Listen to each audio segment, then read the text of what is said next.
লগইনের পর ওয়েবসাইটের ডান কর্নারে আপনার নাম দেখতে পাবেন।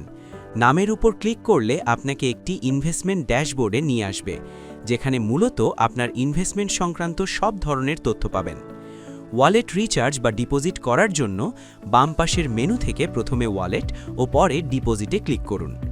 এখানে আপনারা পেমেন্ট মেথডে 3টি অপশন পেয়ে যাবেন। ক্যাশ পেমেন্টের মাধ্যমে ডিপোজিট করতে হলে সরাসরি অফিসে যেয়ে টাকা জমা দিলে আপনার অ্যাকাউন্টে রিচার্জ হয়ে যাবে। ব্যাংকের মাধ্যমে ডিপোজিট করতে হলে এখানে উল্লেখিত ব্যাংক অ্যাকাউন্টে টাকা জমা দিয়ে সেই জমা স্লিপের ছবি অথবা ব্যাংক অ্যাপ থেকে ট্রান্সফার করে থাকলে সেই ট্রানজ্যাকশনের স্ক্রিনশট চুজ ফাইল অপশন থেকে আপলোড দিন।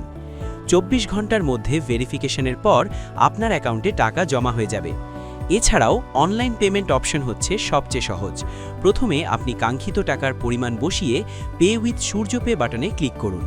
এখানে আপনি ইএমআই সুবিধা নিতে চাইলে ব্যাংক সিলেক্ট করে পরবর্তী ধাপে যাবেন, কিন্তু নিতে না চাইলে নিচের বাটন ক্লিক করে এই উইন্ডোটি ক্লোজ করে দিবেন। এখানে আপনি cards, M wallet, I banking এই 3টি অপশন পেয়ে যাবেন। কার্ডস অপশন থেকে আপনি যে কোনো ডেবিট অথবা ক্রেডিট কার্ডের ডিটেলস বসিয়ে পে নাওয়ে ক্লিক করলে আপনার পেমেন্ট সম্পন্ন হয়ে যাবে। এম ওয়ালেটে আপনি বিকাশ, নগদ সহ যাবতীয় সকল মোবাইল ফাইন্যান্স পেয়ে যাবেন।